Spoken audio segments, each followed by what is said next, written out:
예, 여러분 안녕하세요. 자수 이야기 시간에 이어서 무자월 됐죠. 이제 을미년 무자월 됐습니다. 무자월에 대해서 무자 얘기를 좀 해볼게요. 무자월 되면서부터 자수에 이르러서 뭔가 정리되는 걸로 해석을 한다고 했죠. 자수의 상태는 뭔가 이렇게 섞이지 않는 순수한 고독의 상태다. 이렇게 얘기를 했습니다. 자수 위에 올라올 수 있는 천간이 갑자, 병자, 무자, 경자, 임자 이렇게 5가지가 있죠. 이런 그 갑병무경임의 양간들이 이제 자수 위에 올라오게 되는데 그렇게 올라오게 되면은 천간의 모습이 완전히 정리된 상태, 내부로 응축되어 있다는 얘기죠. 기운이 밖으로 나가 있는 게 아니라 안으로 들어와 있는 걸 얘기합니다. 그러니까 자수하고 비교하려면 또 오화하고 이렇게 비교를 해야겠죠. 무자가 아니고 무오면은 그 무토가 다 펼쳐진 상태를 얘기하는 거예요. 자수는 그 무토가 완전히 정리된 상태, 굉장히 소극적인 무토다. 오화는 굉장히 적극적인 무토다. 이렇게 계절적 특성이 가장 중요한데요. 올해 이제 무자월이 이제 됐다라는 것이 어떤 의미를 가지고 있는지 하나씩 이제 알아보도록 하겠습니다. 천간에 있는 무토가 하는 역할은 어떤 기준을 형성하는 거죠. 뭐든지 토를 기준으로 중심이 형성이 됩니다. 예, 중심을 이제 토라고 얘기를 하죠. 반절 정도 하다 보면은 뭐 일을 하든 뭐 운동을 하든 뭐를 하든 하나의 표시를 하잖아요. 그것이 이제 토라는 개념이 됩니다. 천간에는 5번째, 6번째가 이제 무토, 기토가 되어 있죠. 지지로는 3번째마다 항상 진술충미가 해당되어 있습니다. 임묘진, 사오미, 신유술, 해자축 이렇게 3의 마디에 항상 토가 걸려있죠. 천간에는 10천간 중에 가운데에 해당하는 5번째, 6번째에 무토와 기토가 자리하고 있습니다. 어쨌든 그런 토가 올라왔다라는 것은 어떤 하나의 기준을 형성하는 거죠. 우리 을미년 초에도 보면은 입춘에 보면 이제 무인월이 올라와요. 그러니까 을미년에는 무토와 기토가 월건법에 2번으로 올라오게 돼요. 그러니까 을미년, 무인월, 기묘월 이렇게 양력으로 2월, 3월에 이렇게 올라오고 그리고 마지막 바지 자월, 축월에도 무자월, 기축월 이렇게 올라오게 돼요. 그러니까 을미년이라는 것은 토가 세트로 2번 들어오니까 토가 들어오는 그 총 개수를 따지면은 4달이 되는 거예요. 양력 2월, 3월, 그 다음 년도 1월 이렇게 12월, 1월, 2월, 3월 이렇게 되죠. 토가 들어오니까 하나의 중심점이 형성이 되는 거죠. 아마도 무인월에도 그러한 부분들을 한번 생각해 보시면 뭐 큼직큼직하게는 아니어도 어떠한 그 중심축이 아마도 생겼을 거라고 얘기할 수 있습니다. 물론 누구에게나 다 뭐 해당이 된다고 뭐 단정 지을 수는 없어요. 그게 이제 해당이 되는 경우는 또 그 해당이 되는 그런 역할들이 따로 있기 때문에. 근데 이제 토의 부분이 천간에 그 걸리게 될 때 어떤 하나의 기준이 형성된다. 이렇게 보면 되겠죠. 그리고 이제 사주 일간 중에서도 무토나 기토 일간의 경우에는 어떤 조직이나 무리 안에서도 중심축을 형성하게 되어 있어요. 그 사람을 기준으로 해서 여기냐 저기냐 이렇게 나누는 거죠. 그러니까 어느 한 곳에 치우치지 않은 것을 토라고 한다는 얘기예요. 그러니까 그 토를 중심으로 놓고 보게 돼 있죠. 그게 이제 무토와 기토의 모습들이 됩니다. 겨울에 올라오는 무기토의 느낌하고 또 봄에 올해 초에 그 올라온 무기토의 느낌하고 좀 사뭇 다르죠. 봄에 올라온 무기토의 느낌은 뭔가 이렇게 시작적 부분에서 좀 걸리는 부분이 되죠. 시작을 하려고 하는데 토가 자리 잡고 있으니까 중심을 잡고서 시작하려고 하는 느낌이 되잖아요. 그러니까 뻗어나가려고 하는 부분이 그냥 다이렉트로 가야 하는데 중심적 부분이 이렇게 떡하니 버티고 있으니까 쉽게 잘 진전이 되지 않는다. 그렇게 보일 수 있겠죠. 그리고 겨울의 경우에도 이렇게 무자, 기축 뭐 이렇게 됐을 때 봐도 뭔가 걸리는 느낌이 들죠. 이렇게 겨울에 이렇게 마음적인 것이 걸린다. 중심축에 걸리게 된다. 그게 뭐 어디 한 곳으로 치우치는 게 아니라 좀 중심을 잡고 흔들렸던 부분들도 무자월에는 그 중심을 잡게 되죠. 그런 무토나 천간에 이게 토가 작용을 할 때 그런 중심을 잡으려고 하는 성향이 항상 생기게 됩니다. 무토는 좀 정신적인 측면이 강하고 기토는 좀 현실적인 그런 측면이 강하다고 이렇게 보면 되겠죠. 그래서 무자월 같은 부분은 이런 자수가 굉장히 이렇게 축소되어 있는 부분이라고 얘기를 했는데, 그 축소된 부분 위에 이렇게 무토가 떠 있으니까 굉장히 이렇게 좀 어떤 상징적인 측면의 무토 이념적인 부분들이 강화된 형태가 되죠. 굉장히 정신적이면서 자기 모습의 그런 내면적인 것이 아주 강해지는. 쉽게 얘기하면 이제 무자월 같은 때 이렇게 성장이 이렇게 뭔가 이렇게 보여지는 외부적 성장이 아니라 그런 성장 있죠.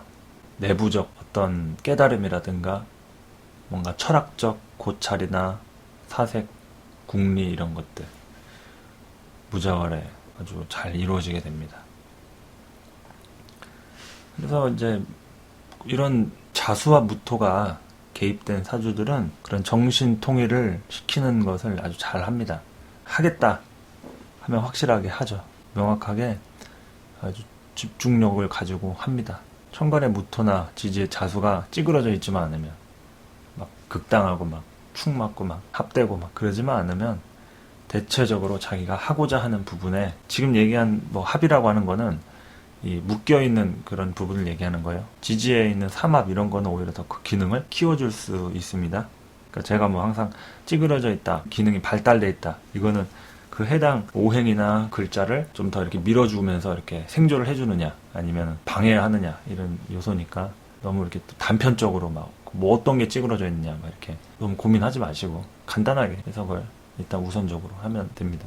어쨌든 무자월이라는 것 자체가 굉장히 좀 정신적인 부분으로 어떤 그 중심을 잡기 좋은 그런 시기를 갖고 있죠.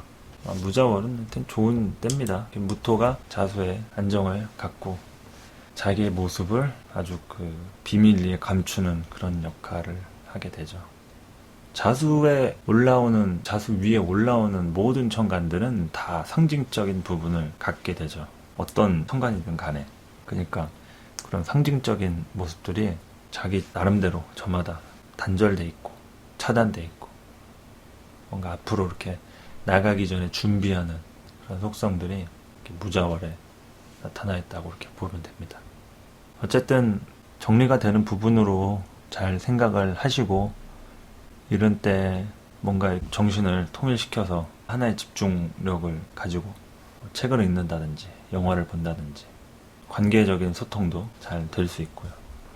여러 가지로 뭐 많은 부분들이 생길 수 있는, 내재될 수 있는 그런 시기라고 또 볼 수 있습니다. 무자월에 많은 것들을 이렇게 막 하려고 하시는 분들은 좀 욕심을 줄이시고 적당히 이렇게 무자의 느낌을 이렇게 가지면서 집중력 있게 깊이 있게 하려고 하는 모습을 갖추시면 좋을 것 같습니다. 넓이로 막 인맥 같은 거라든지 친구도 막 여러 명 만나는 것보다 한 사람 위주로, 뭐 그런 사람도 있어요. 막 공부도 막 이거 했다 저거 했다, 뭐 이 공부를 해도 막 여기 들어갔다 저기 들어갔다, 막 아주 중구난방으로 막 그렇게 하는 사람들이 있어요. 그렇게 하면 공부가 됩니까? 누구 한 사람 얘기 듣기에도 시간이 아깝죠. 그리고 에너지가, 몰입이 한 사람한테도 깊이 있게 가기가 어려운데 중구난방으로 막 여기저기 막 기웃거려도 안 되는 건 안 됩니다. 그런 집중력이 없는 사람일수록 정신이 산만해요. 다양하게 막 뭘 하려고 합니다. 역학은 다양하게 해서 될 학문이 아니에요. 집중력을 갖고 한 분야에 대해서 뭔가 정신 통일을 이뤄야 강력하게 에너지가 도달하게 됩니다. 그래서 지지에 이런 뭐 자수라든지 이런 뭐 진토라든지 축토라든지 수의 세력들, 뭐 신금도 그렇고 그런 부분이 있는 사람일수록 해자축 신진 뭐 이런 부분들이 잘 발달될수록 이 역학을 하는 틀이 잘 발달됐다고 볼 수도 있습니다. 수니까 길게 얘기 안 해도 알아듣는 거예요. 해자축월에는 사람들이 나가서 관계하지 않지만 다 알죠. 어디 가서 뭐하고 왜 나를 만나려고 하는지 눈치를 채죠. 그런 부분을 겨울철 되면 직감들이 발달이 됩니다. 하여튼 그런 집중력을 갖출 수 있는 것을 의미하는 계절이니까요. 뭘 한 가지를 하면 그 한 가지 한 분야에만 딱 하시는 게 좋을 거예요. 뭔가 누구한테 배우더라도 딱 자기가 배우던 부분에 한해서 막 이 사람 저 사람 막 찾아다니면서 막 해봤자 결국 그 에너지들이 다 오는 게 아니라 이것도 저것도 결국 안 되니까 한 분야가 끝나고 난 다음에 이렇게 넘어가는 게 그나마 낫죠. 사람 관계도 그렇게 생각을 해요. 이 사람 저 사람 관계 해봤자 다 내 인연으로 다가오지 않아요.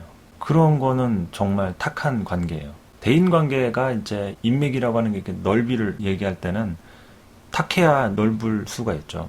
지나치게 자기 성격이나 뭐 성향을 강조하게 되면 넓이로 못 가죠. 하지만 코드가 맞는 사람하고는 깊이 있게 깊숙이 아주 들어갑니다. 뭐가 좋다 나쁘다 할 수는 없어요. 하지만 공부하는 측면에서나 대인관계를 할 때나 적어도 자기 인생에서는 기억에 남을 그런 인연들을 이제 사실 다 원하잖아요. 근데 원하면서 자기는 그렇게 행동을 안 해요. 어불성설이죠. 그러니까 자기도 그런 태도를 갖고 누군가 나에게 진실한 관계를 갖고 다가오길 바라면 본인도 그런 자월이니까 또 자수의 모습을 한 번쯤 떠올리면서 외부와 섞이는 난잡된 탁한 모습이 아니라 순이라고 자기만의 독자적인 그런 모습으로 이렇게 좀 깨끗하고 깔끔하고 자신만의 캐릭터로 이렇게 승부할 수 있는 그런 모습으로 되어져 가는 게 어떤 부분인지 이렇게 생각해 볼 필요성이 있죠. 게다가 또 무토까지 떠 있으니까 굉장히 이렇게 정신적이죠. 높은 태산 같고 그런 영험한 산의 기운을 이렇게 무토의 중후한 기운을 이렇게 받아서 내가 그걸 닮아가는 거예요. 무자월이 지나면 무자월을 닮아가는 거예요. 그래서 무자월을 어느 정도 소화했다 싶으면 다시 기축월이 오는 거고 하나씩 하나씩 간지를 다 먹어버린다고 해석을 할 수도 있겠네요. 무자 전에는 정해월이었죠. 정해월을 이렇게 우리가 먹은 거죠. 정해월에는 무슨 일들이 벌어졌을까요? 그거는 이제 다음 시간에 얘기를 해드리도록 하겠습니다. 정해 이 글자에 많은 것들이 내재가 되어 있습니다. 그런 여러 가지 그 이야기들을 이어서 해보도록 할게요. 아무튼 무자월에 좋은 생각 많이 하시고 깊이 있게 자신의 내면을 잘 찾아가면서 하시면 참 좋을 것 같습니다. 감사합니다.